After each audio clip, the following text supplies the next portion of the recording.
ফের ভোটের প্রাক্কালে মালদার সুজাপুর বিধানসভা এলাকায় কংগ্রেস দলে ভাঙন ধরালো রাজ্যের শাসক দল তৃণমূল।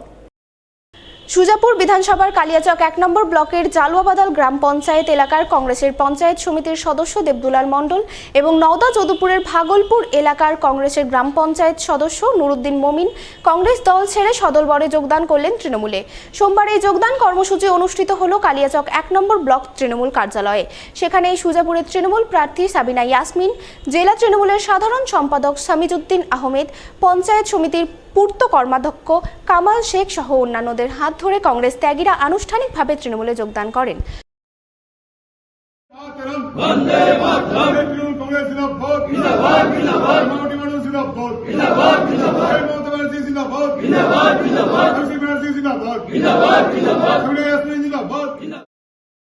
আজকে বাংলার মুখ্যমন্ত্রী শ্রীমতী মমতা ব্যানার্জির উপর আস্থা রেখে এবং উন্নয়নে সামিল হওয়ার জন্য একে একে প্রত্যেকটা জিপি থেকে যারা বিরোধী মেম্বার, বিশেষ করে কংগ্রেস এবং বিভিন্ন দলে যারা প্রতিনিধিত্ব করছিলেন, তারা আজকে দেখতে পাচ্ছেন যে প্রত্যেক দিন জয়নিংয়ের মধ্য দিয়ে তারা আমাদের পার্টির সঙ্গে যুক্ত হচ্ছে।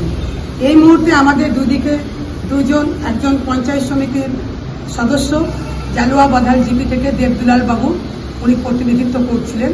উনি ২.৫ বছর ধরে কিছু কাজ করতে পারেননি বিরোধীদের থেকে, তাই দিদির হাত শক্ত করার জন্য এবং পাবলিককে পরিষেবা দেওয়ার জন্য আজকে তৃণমূল কংগ্রেসে যোগদান করলেন।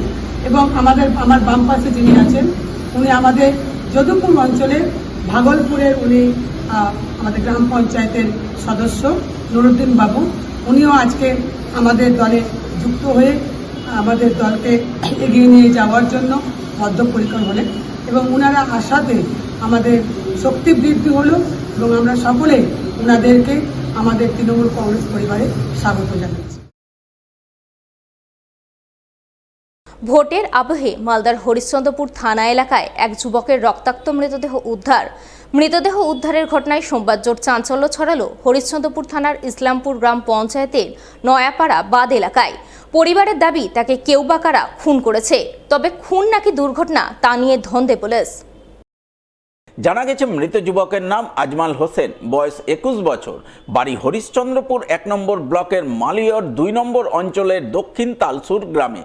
পরিবার সূত্রে খবর, আজমাল গ্রামের এক লেদ কারখানায় কাজ করতেন।